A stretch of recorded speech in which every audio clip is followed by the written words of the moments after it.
Assalamualaikum warahmatullahi wabarakatuh. Pertama-tama saya Dr. Rizky Nirwandi Putra dari Mardiah Medical Clinic ingin mengucapkan turut berduka cita yang sedalam-dalamnya atas berpulangnya almarhum LL. Semoga almarhum diterima di sisi Allah dan segala amal ibadahnya diterima oleh Allah Subhanahu wa Ta'ala.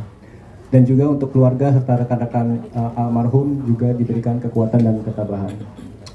Kemudian yang saya hormati Bapak Kabid Humas Polda Metro Jaya, Bapak Kasubdit Narkoba Bareskrim Polri, Bapak Kasat Reskrim Polres Jakarta Selatan, perwakilan dari tim Kementerian Kesehatan bidang farmasi dan juga perwakilan dari Lapor Polri. Izinkan saya di sini mengklarifikasi isu-isu yang beredar.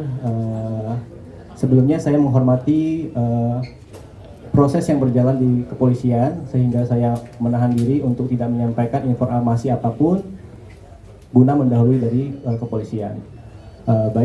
Jadi sedikit saya ceritakan awal mula saya hadir di lokasi diketemukannya almarhum LL.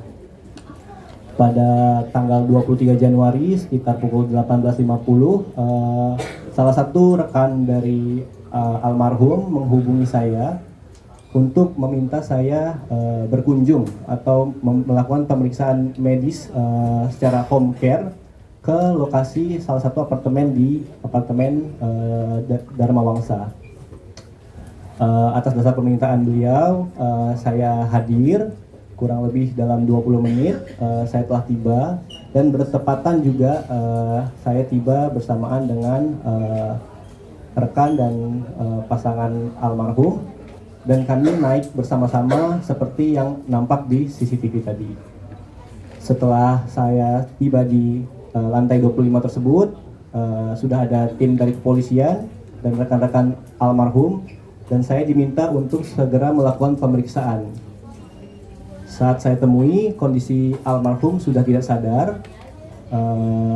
Lalu saya lakukan pemeriksaan ya untuk denyut nadinya, denyut jantung, kemudian melihat pergerakan dinding nafasnya, mencoba mengukur tensi, mengukur suhu, dan pemeriksaan tanda-tanda vital lainnya.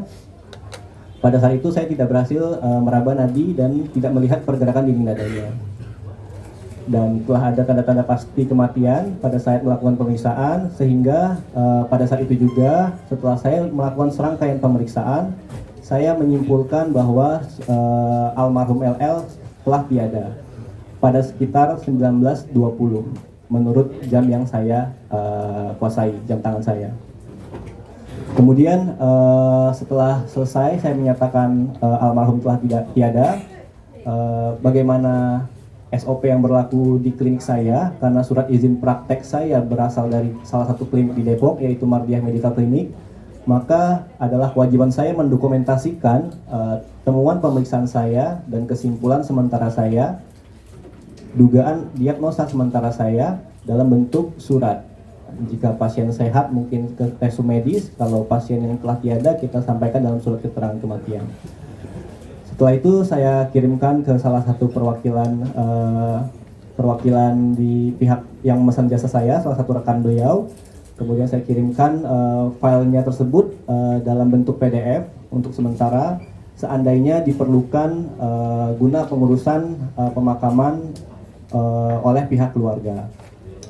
Setelah itu, tak lama dari situ, kemudian saya meninggalkan tempat dan setelahnya masih menunggu proses di kepolisian, yaitu identifikasi dan melanjutkan prosesnya untuk visum dan rencana otopsi pada waktu itu direncanakan di Rumah Sakit Fatmawati. Namun pada sampai di situ saya tidak mendampingi lagi karena sudah dalam proses di kepolisian.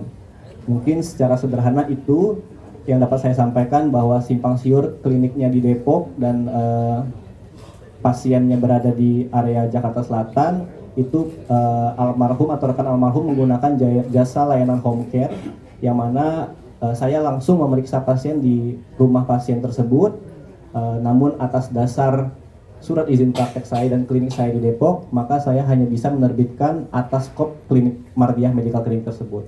Mungkin sudah cukup jelas apa yang saya sampaikan.